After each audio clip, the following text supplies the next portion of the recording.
This is Letter from America. Today's topic is ZANU is now extremely desperate. ZANU PF faces massive defeat in the 2023 elections. The most difficult news for ZANU PF is they know it, and they say it in private and now in public. Mnangagwa and ZANU PF, as I said again, are now desperate, very desperate, because most of their tricks on stealing elections are not going on well for them. Never in its 42 years of misruling Zimbabwe has ZANU PF been so desperate at the real prospect of losing elections. The national infrastructure in Zimbabwe has broken down. Most of it was built during the Ian Smith regime 42 years ago. Now it is dilapidated. Zimbabwean musician Thomas Mapfumo expressed this state of decay in his song Mambembe. In this song, Mapfumo sings, Musha wenyu wamaichemera honai waita Mambembe. The country you were crying for and wishing for now lies in ruins. Zimbabweans do not need anyone to tell them that the country's infrastructure has broken down. They live in this mess every day. Even the so-called ZANU PF supporters live in this dilapidated poverty and infrastructure. Mnangagwa and ZANU PF know that when people go to vote, they will remember that it was ZANU PF that has failed them. We will look at the survey that shows how Zimbabweans feel betrayed. In last week's Letter from America, I quoted two leading economists in Zimbabwe who said the poverty in Zimbabwe has doubled in the 5 years Mnangagwa has been in power. In its desperate effort to remain in power, ZANU PF has invested millions of dollars to try to destabilize CCC. Why? Because ZANU PF knows that it stands no chance in hell in defeating CCC if elections are free and fair. One strategy ZANU PF tried was the use of violence, politically motivated violence.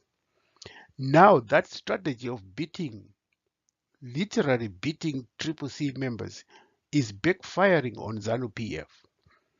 One ZANU PF member said it is counterproductive to engage in violence against CCC because the more we beat them violently, the more they grow in membership. So let us stop this. Another strategy by ZANU PF is to arrest leading members of CCC like Job Sikala, Makomborero Haruziwishe, Godfrey Sitole, and many others. And yet again, this strategy has failed. Sikala wrote from jail that the struggle should continue. ZANU PF thought Sikala would promise to leave politics altogether in exchange for his freedom or his release. But he has remained defiant, and this is worrying ZANU PF. One fallback ZANU PF relies on is the army and police.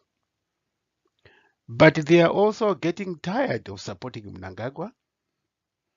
Army and police family members are also victims of this dilapidated infrastructure.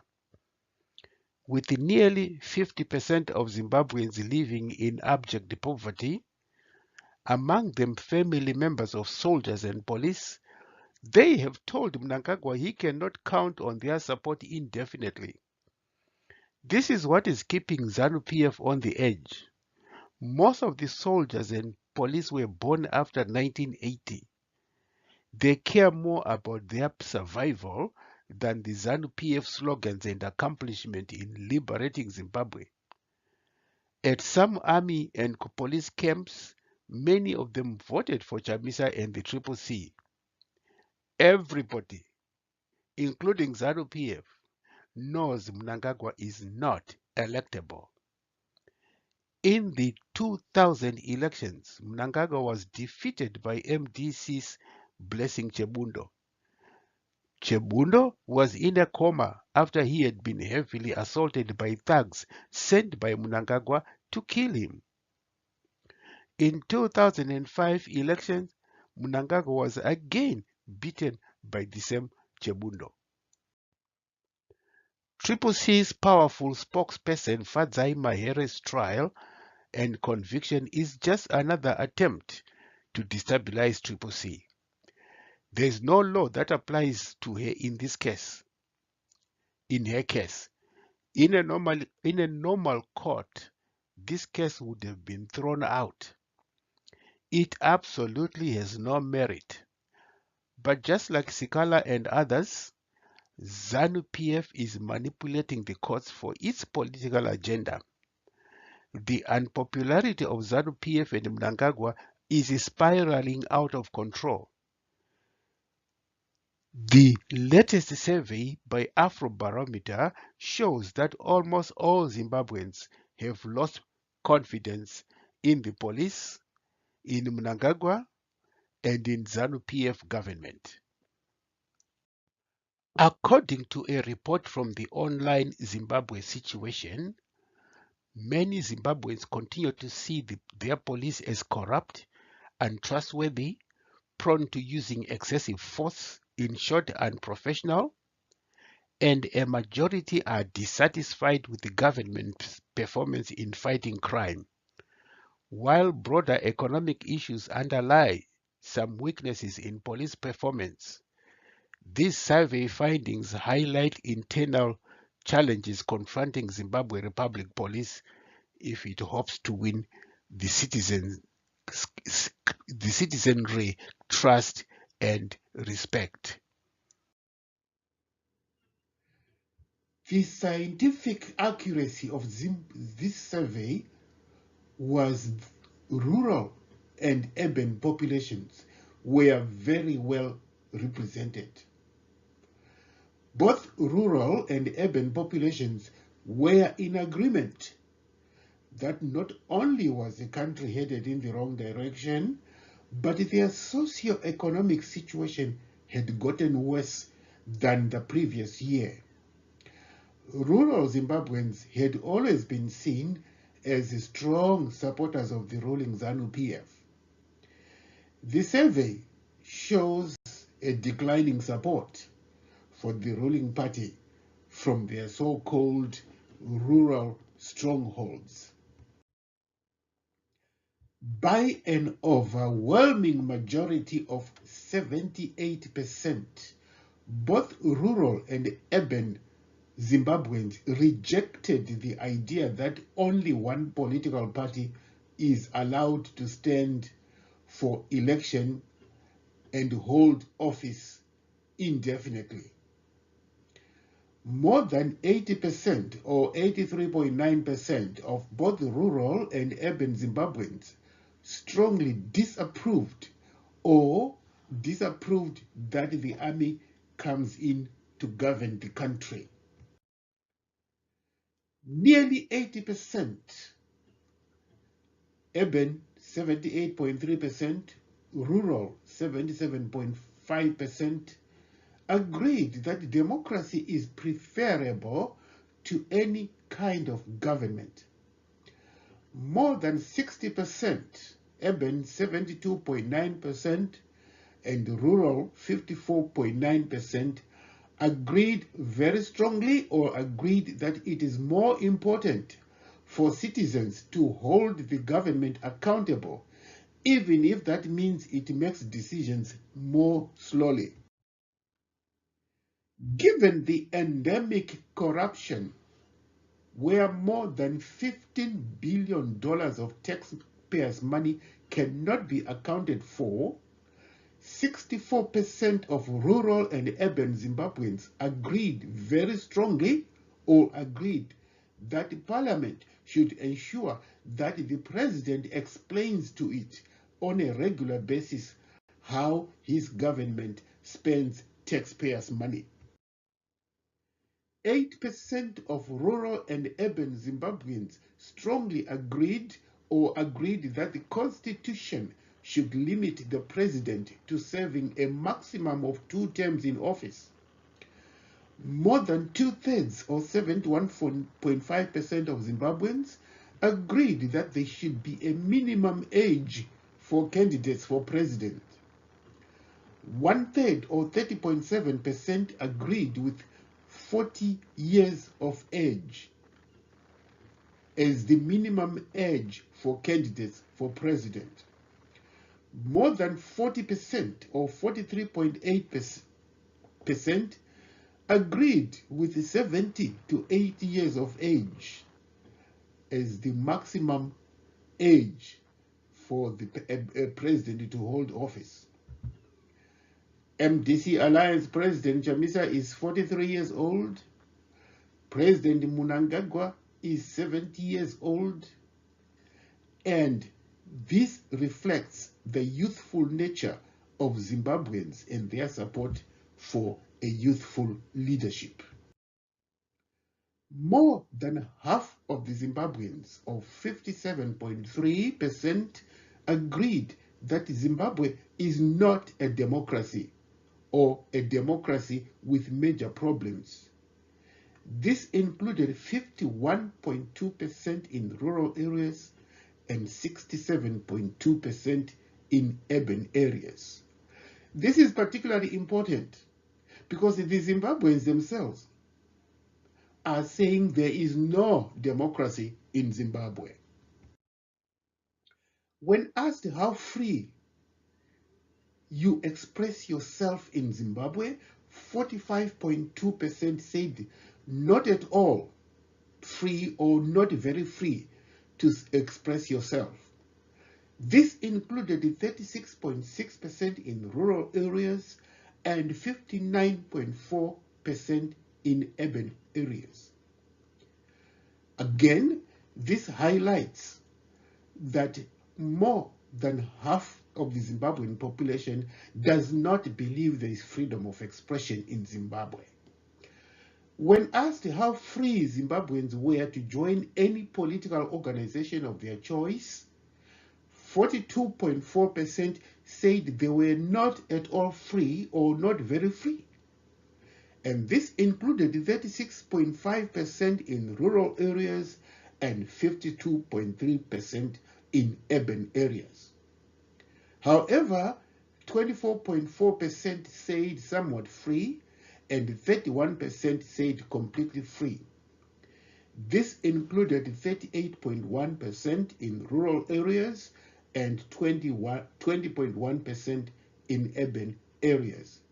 Again, the fact that Zimbabweans do not believe there is democracy in the country is shown by the fact that they are not free.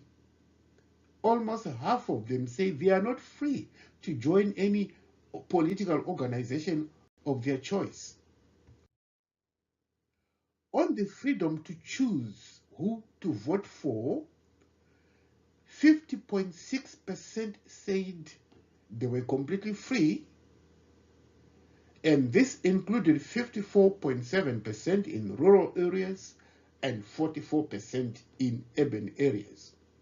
However, 30% said not at all free or not very free. This included 24.9% in rural areas and 38.4% in rural areas. Even the idea of the freedom to choose who to vote for, which is supposed to be done by secret ballot, Zimbabweans still feel intimidated, that they are not completely free. On political violence, 51.8% of Zimbabweans felt that competition between political parties often or always led to violent conflict. This included 55% in rural areas and 69.5% in urban areas. More than 70% of the Zimbabweans, or 73%, agreed very strongly that people should be able to join any organization, whether government approves of it or not. An overwhelming 72.5% agreed or strongly agreed that people should have the right to communicate in private without a government agency reading or listening to what they are saying.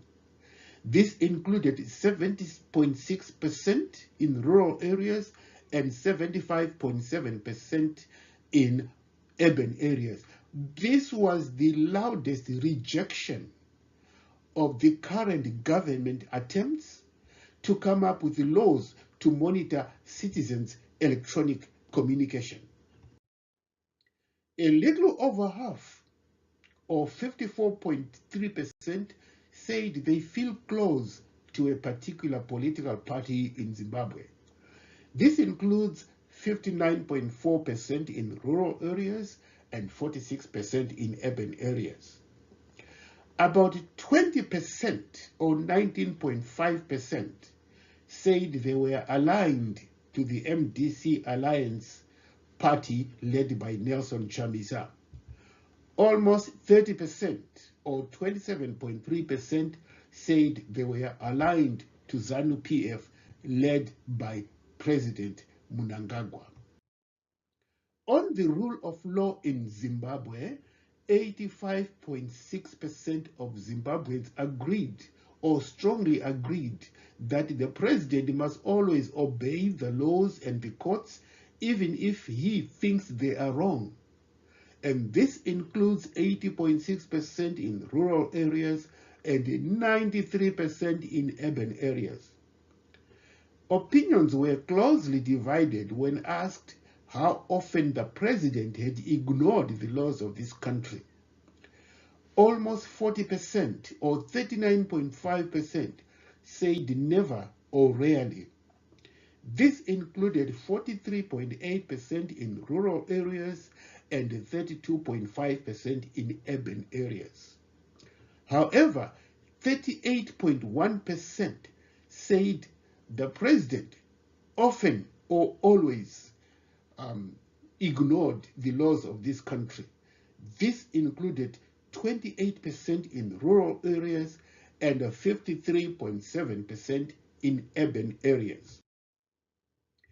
Asked how often people in Zimbabwe are treated unequally under the law, 56.9% said often or always.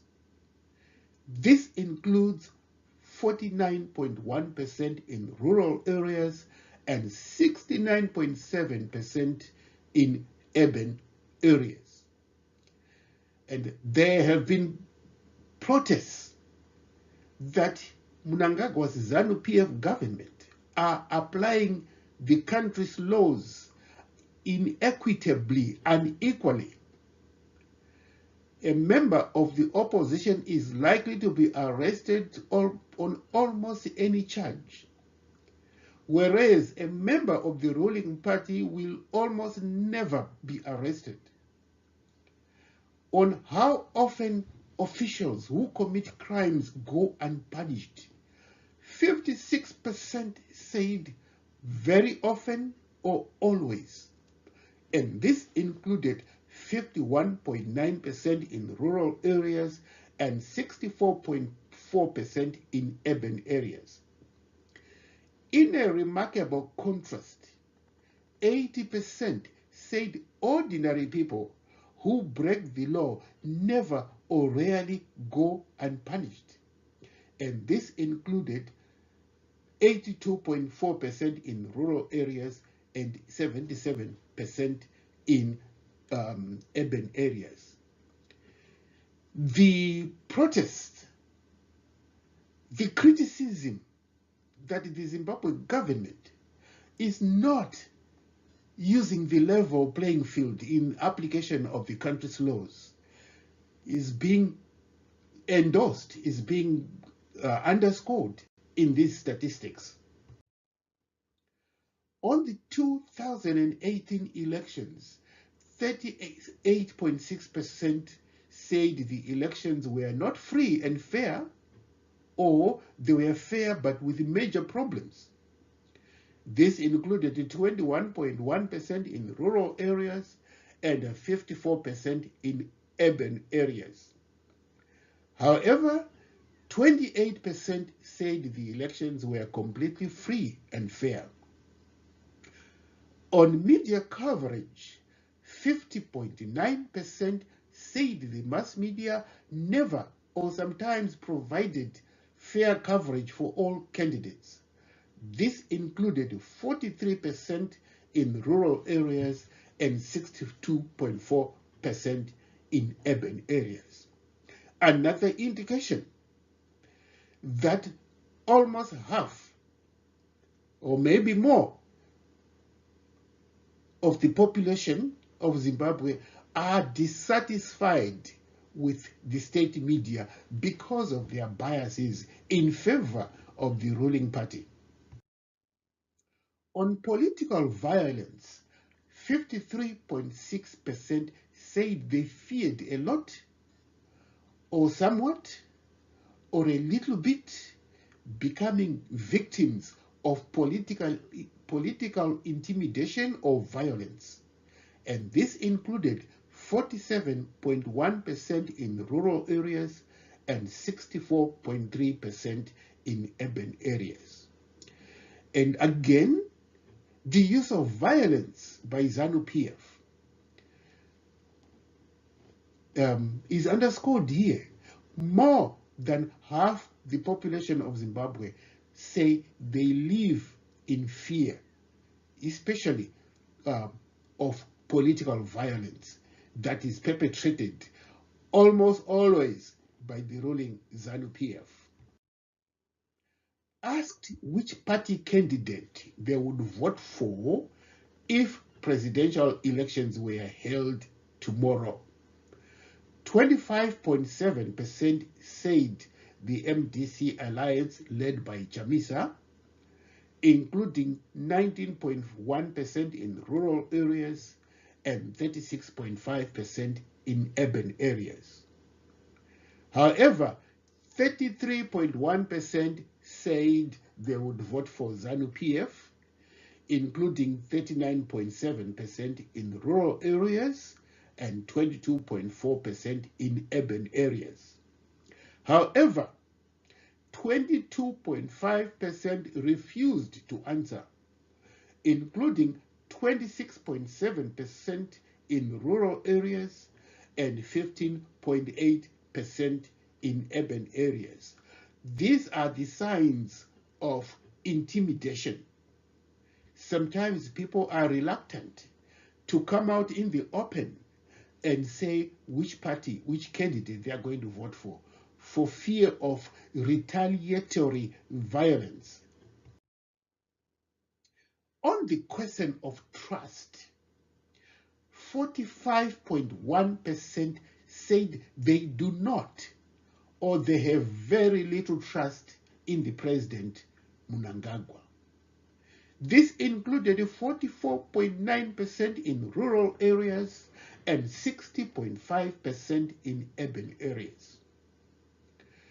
57.6% said they do not have, or they have little trust in parliament, including 42.9% in rural areas and 57% in urban areas. More than half, or 52.1%, said they do not or have little trust in the Zimbabwe Electoral Commission or ZEC. This included 39.3% in rural areas and 73.1% in urban areas. These are the symptoms of captured state institution. When state institutions are captured, the president or the ruling party, they do whatever they want to do, including not following the laws of the country, including engaging in violence, including in engaging in elections that are not free or fair. And this is being indicated from these statistics, from these survey results.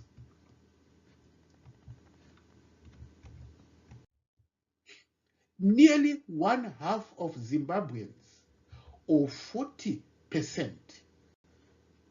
said they do not trust or they have very little trust in ZANU PF as a ruling party. This included 51.2% in rural areas and 47.7% in urban areas. However, 46.1% said they trust ZANU PF somewhat or a lot. This included 36.9% in rural areas and 25.7% in urban areas. Equally, 49.9% of the Zimbabweans say they do not trust or have little trust in the opposition parties. This included 51.2% in rural areas and 47.7% in urban areas. But 41% said they trust the opposition parties somewhat or a lot, including 36.9% in rural areas and 47.8% in urban areas. Zimbabweans were asked to rate President Mnangagwa's job performance in the past 12 months. More than one half of the Zimbabwean population said they strongly disapprove President Mnangagwa's job performance in the past 12 months. This included 39.8% in rural areas and 71% in urban areas. However, 35.2% said they approved or strongly approved President Mnangagwa's job performance, and this included 43.8% in rural areas and 21% in urban areas. Again, the message here is simply the president and the ruling party. More than half the population of the country does not approve of their job performance. So what can we say in conclusion? The ruling party, ZANU PF, came in for a bruising in this public opinion survey. A major conclusion to be drawn from this survey was simply that Zimbabweans feel the country is headed in the wrong direction, and that the conditions of Zimbabweans have worsened. What makes this disconcerting is ZANU PF has been ruling for 41 years. And this is the condition that Zimbabweans live in today. More than 50% of Zimbabweans now live below the poverty level. They are dirt poor. They have very little confidence in the ruling party and the president. The urban areas are a political graveyard for the ruling party.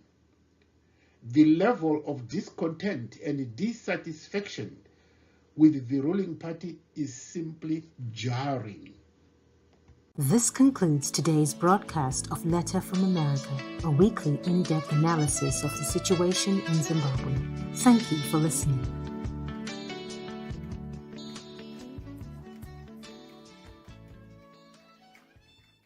This concludes today's broadcast of Letter from America, a weekly in-depth analysis of the situation in Zimbabwe. Thank you for listening.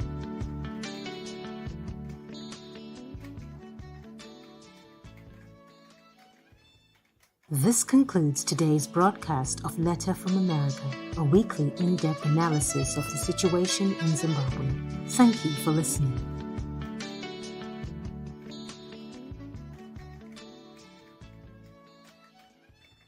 This concludes today's broadcast of Letter from America, a weekly in-depth analysis of